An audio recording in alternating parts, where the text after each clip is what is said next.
Avenue Supermarts under tremendous pressure after a structural margin decline begins in the second quarter. Growth in online grocery formats in metros takes a toll on while brokerages also say we're largely bearish on the stock. Nalco climbs by 2.5% after brokerage firm MK issues a positive note on the stock. Buy rating sets a target price of 275 rupees per share. The brokerage believes that the market is underappreciating the company's earning potential. Wipro rises 2.5% after the company says the board will consider issuing bonus shares on October 17th, where it's meeting for its results. Meanwhile, Bandhan Bank, Birlasoft and Tata Chemical, all of them come under pressure even as the stocks come out of the F&O ban.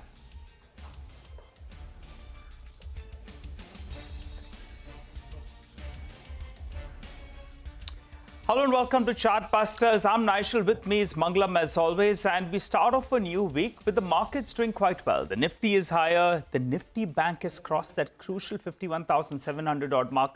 However, the mid-cap index is doing a relative underperformance. Advanced decline ratio packed in the middle. Now, 1:1 Mangalam as we speak. But a good start to the trading session. A good start, no problems, because on Friday, if you look at it, it was the mid-cap index which was outperforming even as the Nifty was consolidating. And now we have the mid-cap index which is underperforming a bit even as the Nifty is doing relatively better, up around 135 points. Where we go from here would, of course, be extremely crucial to track because this week are a fair amount of numbers. We have some data coming in from the globe as well. We'll keep an eye out on all those factors that are likely to play out. Let's go forward and talk about the quarter. We're looking at the auto sector, which is likely to report a mixed set of earnings in the second quarter. We do have the volumes. So two-wheeler volumes have seen a healthy rise of about 13%, where the volumes of commercial vehicles have fallen 19%. Sudarshan joins in to talk more about the auto sector's performance in the quarter gone by. More importantly, what is it that the street should expect? Sudarshan. Good morning, Mangalam. So for the quarter ending September 2024, auto companies are seen reporting a mixed set of earnings, and this on the back of varying performance across the segments of wholesale volume front. Two-wheelers that are seen performing better than other segments have seen its wholesale volumes rise by 13%, led by strong demand in both rural and urban areas. For passenger vehicles, volumes have fallen 2%, and for tractors, it was flat. And the sharp fall was witnessed in commercial vehicles. CV volumes in Q2 have sharp decline that was 19%. And that was mainly due to high base in cargo vehicles. Now let's talk about the segment that is expected to post a healthy set of growth. The two-wheeler companies are seen reporting top-line growth in the range of 8 to 23% and EBITDA in the range of 10 to 30%, with Bajaj Auto and TVS Motor leading the pack, while Eicher is likely to be the biggest underperformer. In the passenger vehicle segment, M&M is expected to lead the growth led by the auto segment, and in contrast, Maruti Suzuki is likely to face challenges with higher discounts eating into gains from its high-margin CNG vehicles. For Tata Motors, weak operating leverage and struggles related to plant shutdown and demand concern at Jaguar Land Rover may weigh on the earnings, and the pure CV play Ashok Leyland is seen reporting a decline in revenue and EBITDA impacted by weak volumes. And the tyre sector is set to experience a slowdown with rising input costs and subdued demand. In the contrast, auto ancillary companies, especially Samvardhana Motherson, is expected to post a healthy growth due to both inorganic and organic growth. Bharat Forge is seen benefiting from domestic industrial demand and the PV segment. And for tyre companies, revenue is seen growing at a minor pace, while on the EBITDA front, we may see a sharp decline. Now let's shift focus to valuations. It remains diverse across the sector. Among two-wheelers, TVS Motor holds the highest forward PE, followed by Bajaj and Eicher. In the four-wheeler segment, M&M is now the most expensive stock, while Tata Motors remains the cheapest. And in the auto ancillary pack, Bharat Forge continues to trade at expensive valuations. Lastly, talking about the sectoral outlook, festive season is crucial for the passenger vehicle segment to achieve the targeted 4% year-on-year growth for FY25. For two-wheelers, recovery is expected to continue, driven by a favorable monsoon, improving farm income and a low base effect. CV demand, that is commercial vehicle demand, particularly in the medium and heavy commercial vehicle segment, is projected to recover in H2 FY25 as infrastructure spending picks up, post-election, that is state elections. So overall, it's expected to be a mixed quarter with two-wheeler segment is expected to do better, while CV segment may report a weak set of earnings. In passenger vehicle segment, the healthy growth trend for M&M may continue, while Maruti and Tata Motors are likely to report a subdued set of earnings. That's for the auto sector for Q2 FY25. All right, Sudarshan, thanks a lot for that. So that sets the expectations for the second quarter FY25. The two-wheelers likely to do a lot better in that as well. Eicher Motors may have a bit of a rough ride in terms of underperformance coming in. For the passenger vehicles, we are expecting some outperformance coming in from M&M itself. You've seen that in the stock price performance as well. If you look at Hero MotoCorp, the stock has seen about a 34-35% rally this year itself. Today has moved to the high point of trade. That's about Eicher Motors. But I'm looking at Hero MotoCorp over the last 12 months or so. It's an 80% up move that we've seen. Bajaj Auto as well over the last 12 months has seen a rally of over 135%. So we'll continue this discussion forward. Staying with the auto space itself, we do have with us Vinkesh Gulati, who's the executive member of the Federation of Automotive Dealers Associations, FADA as we know it. He's also the managing director of Mango Motors, joining in to discuss how the festive season is shaping up. And alongside that, we also have Venkat, who's joining in. Mr. Gulati, first up, the question is about the festive season. Of course, the last 20-25 days would have been impacted by the Shraddh period. But now as we look ahead into the festive season, if you could give us what is the kind of expected growth in passenger vehicles and in two-wheelers for the next couple of months? So thanks for having me. See, very frankly, we have already crossed the first leg of the festive and it's looking very, very positive. We were thinking of a good growth overall festive, which means by Diwali end, but how the Navratra has come in is a clear indication. We are already growing at a good pace in the two-wheeler segment. It's around 12% up if I compare last Navratra to this Navratra, the similar days. And similarly, not that great, but the passenger vehicle is also showing a good growth, which around 4-5%, which we are seeing on an overall same period. The three-wheeler and the commercial segment is also growing. So overall, except for tractor, which is not showing that growth, it's actually in degrowth. Overall, the auto industry has grown by 10% if I compare 9 days last year, which was 15th October to 24th October, till 3rd October to 12th October 24 this time. So seeing the overall growth, we are still positive that by when the Diwali ends, you can take around 10th of Diwali is on 1st, so we can take on till 10th of November. We'll see a major growth and the auto industry will see the expected growth of 10% plus in the whole. Obviously, two-wheeler will lead with a bigger growth. All right, Mr. Gulati, just hold that thought. We have some big news that's coming in there on MTNL. There's a bit of a relief that's come about and that's reflected in the share price. This is because of the exclusive information that's flashing for you on the screen. MTNL will not be allowed to shut shop and the NCLT route has been ruled out. I think the fear was that if it went to NCLT, then the equity value becomes zero. And because of that, the stock was under pressure. I think it's corrected from around 90 rupees earlier this year, all the way to around 50 rupees. But now you're seeing a big relief because the NCLT route is ruled off. They're also talking about putting a plan in place, to help revive it. We'll have to see how much of this revival does work out ultimately. But for the time being, not going into NCLT and not being allowed to shut shop, I think the street likes that, which explains why the stock has moved up close to around 5.5%. We don't want to get into the technical details, so we'll wait for our colleague Sapna to join in and fill us in with further details. But that explains why the stock is seeing a bit of a surge as we speak. Well, Mr. Gulati, you were detailing about how the start to the season has been. Give us a few more details as well. What are the inventory levels now if you compare it normally with regard to a festive season? Are they lower? And if you could give us some rough numbers. So practically, see, we entered inventory at the festive at a very high inventory. No doubt, the purpose was because we were expecting a good retail. Obviously, the retail wouldn't shift us back to that. You can say the genuine or the reasonable inventory, what as FADA we always speak about, which is 21 to 25 days. But this 80-85 days, what we have seen, we should come down to around 55 to 60 days by the end of October and we are expecting by November and it should come down below 50, seeing how the growth is happening, because November also is a good month for the North because the marriage season is going on. And then we'll expect a good month in December also. So this quarter is overall thinking of only growth, and the kind of inventory we have, which is very, very disturbing today. But seeing the current growth, it may taper off in coming months. Right.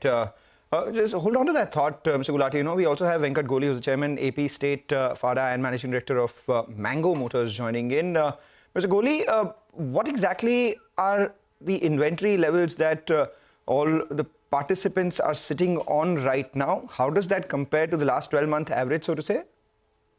It's the same as Mr. Gulati has said, that, we are in the range of about 60, 65 days earlier, or even 90 days in certain models and certain manufacturers, which we are hoping to drastically come down with the festive being really good.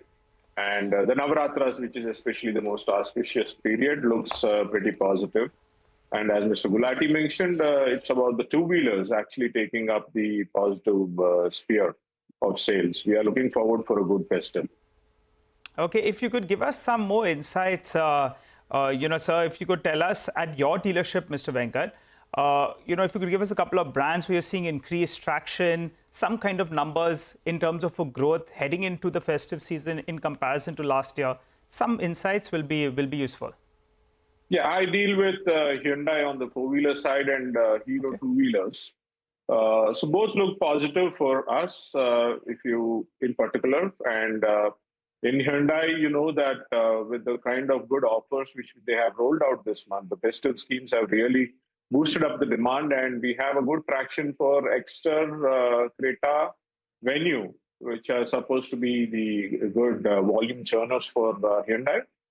And Hero in the commuter segment, I think pretty much all the models have been doing well, especially if you compare Glamour, which is supposed to be the breadwinner for Hero MotoCorp in south of India, and especially in the state of Andhra Pradesh and Telangana. It seems to be having a good traction now and doing really well. So we are hoping this traction continues until Diwali. Okay, we'll see how the traction continues until Diwali and beyond that, in particular for Hyundai, as well as the IPO opens tomorrow. But more on that in another day. Thank you so much, Venkat, as well as Mr. Gulati, for joining in and giving us a bit of a peek into what the festive season looks like so far. We leave you with the promise that you join us post-festive season to give us a sense of how those inventory levels have come down as well, and how demand has panned out too in the auto space itself. Before we take a short break, just pull up a couple of stocks. We have Oberoi Realty from the broader markets, which has now moved to the high point of trade. A couple of real estate stocks doing extremely well. In that, Oberoi is outperforming, up around 4% as we speak. And alongside that, we have Whirlpool as well. The stock was in the red in the earlier part of the trade, but now has recovered about 1.5% from the lows and has moved to the high point of trade for that counter as well. Take a short break, come back, get you more of the markets and a lot of individual stock-specific action.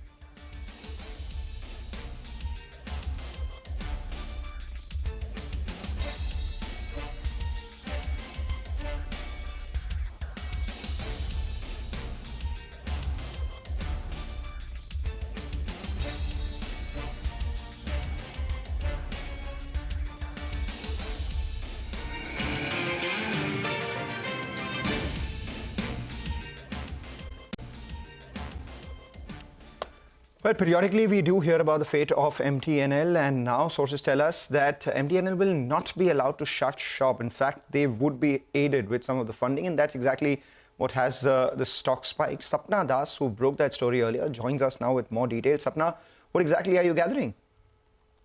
Hey, Mangalam. So basically, as you rightly pointed out, this is a very ongoing issue. So there are two aspects to it. One, of course, is the immediate concern of the government to keep MTNL going as a going concern. So far, of course, it has defaulted on bank loans. It's an NP account, and we're aware of the fact that nor the banks nor the government is in favor of any kind of a haircut, at least as of now. The second aspect, of course, also is in terms of its, any further sovereign guarantees for, bond issuances to be done by MTNL.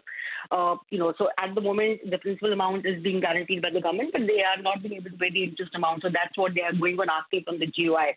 Now, as of now, it's very clear that maybe the NCLT route is not going to be adopted as far as MTNL is concerned. As I just mentioned, it has to be kept alive as a going concern. And this is the immediate point with the company, with the stakeholders, the banks, with the government. There's a committee of secretaries which is already examining the matter since quite some time. So it may just be possible that some kind of a revival plan / rescue plan may be in the works. This is a sense as of now. The overall debt, of course, is pretty high, almost touching on 22,000 crores, out of which some basic amount will be required to make sure that MTNL keeps going as a going concern. But the important point here is that the government doesn't want to send a wrong signal by allowing the company to shut shop or go the NCLT route, because that doesn't send the right, it doesn't give the right signal as far as PSUs are concerned. I mean, the PSU stocks have been doing pretty well in the last 2 odd years, if you keep that in mind. So all in all, something is likely to be worked out, but in what shape, when, how, that's something that we have to wait and watch. Maybe on a more long-term basis, depending on how this plan works out, if there's one in the works, around 8,000 crores worth of cash or capital infusion or funding infusion for MTNL will be required. Okay, all right. Sapna, so I think that's the headline in there, right? The government does not want it to shut shop and it's not going to NCLT. So some kind of breathing space in the near term, but we'll have to see how that plan is drawn out. Thanks a lot, Sapna, for joining in and filling us in with all those details. Post that exclusive news break, we have the stock that recovers from the low point of the day. For the time being, let's shift focus to our special segment where we get you a few ideas for profit from Money Control Pro. Sachin Paul of moneycontrol.com joins us to talk about a stock that he's tracking rather closely. Sachin? Stock in focus is Nazara Technologies, a leading gaming and sports media platform. The performance of the business in recent quarters has been quite lackluster, primarily due to diverse business trends across its business verticals. On one hand, the sports Krida business as well as the esports business continue to remain on a solid footing and continues to execute growth on a year-on-year basis. However, on the other hand, the other business verticals such as the ad tech business is facing some challenges, primarily due to slowdown in the digital ad spending on a global scale. The gaming business also has been impacted by the regulatory hurdles and the introduction of GST on the real money gaming business. Well, that being said, the company is actively deploying its capital to add new growth levers to its overall product portfolio as well as revenue profile. The company in fact spent almost 1,800 crores in the last 6 to 8 months on M&A activities. Recently, it acquired Moonshine Technologies, which runs the online real money gaming platform PokerBaazi. Well, overall, these M&A activities are expected to have a very significant impact on the overall revenues of the company and could potentially double its top line in the next 18 to 24 months.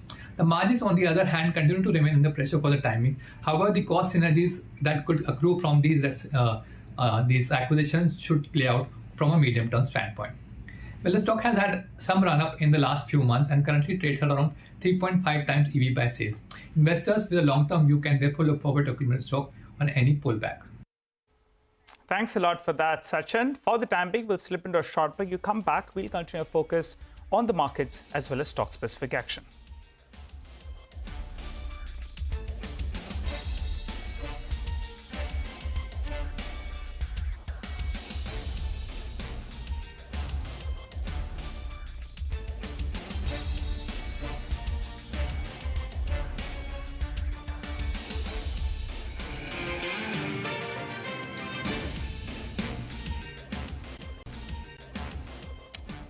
Right, with that, let's look at a couple of stocks which are buzzing around right now. The mid-cap index actually has recovered from the lows. When we started the show, it was down about 0.2%. Now it's just under the red line. And a couple of these stocks, Mumbai-based real estate stocks doing extremely well. We have Torrent Power, which has moved higher as well.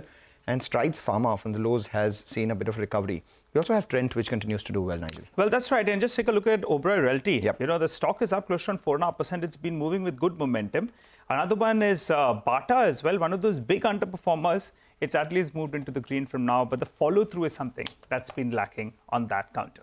Well, for the time being, we'll wrap up on this edition of Chartbusters. But you stay with us because Trading Hour comes up next.